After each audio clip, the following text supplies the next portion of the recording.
Speaking of climate change, Zali Steggall and the teals, they reckon we've got to cut emissions by 75% by 2035.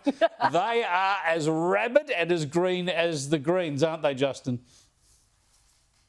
I'm not sure about that target because it does seem to me a little on the overly ambitious side. A little shut the country down. What? Sorry, it was just a little Melbourne understatement, if you don't mind.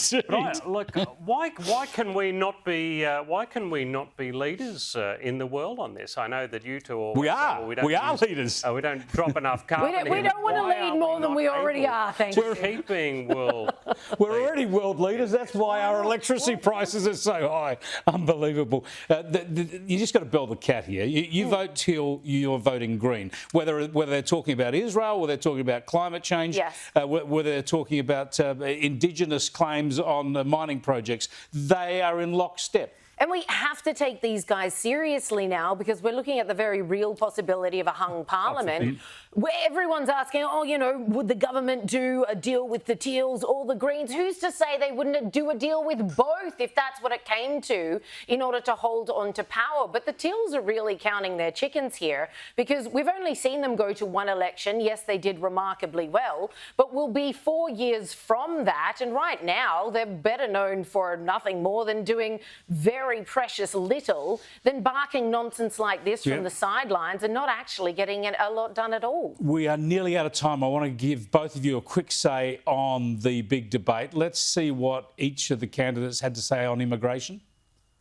They've destroyed the fabric of our country. Millions of people let in. And all over the world, crime is down. All over the world except here. Crime here is up and through the roof. And we have a new form of crime. It's called migrant crime. And it's happening at levels that nobody thought possible. I think this is so rich, coming from someone who has been prosecuted for national security crimes, economic crimes, election interference, has been found liable for sexual assault, and his next big court appearance is in November at his own criminal sentencing. And let's be clear where each person stands on the issue of what is important about respect for the rule of law and respect for law enforcement. I've had my say on this. We've only got a minute left. 30 seconds each. You first, Justin. What did you think of the whole show?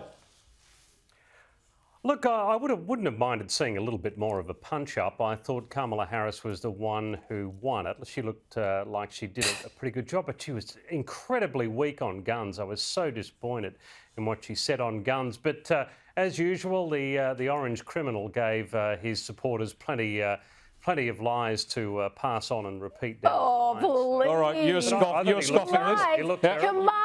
Kamala did nothing but lie and didn't get a single fact check, unlike the fact checker that never let up on Trump.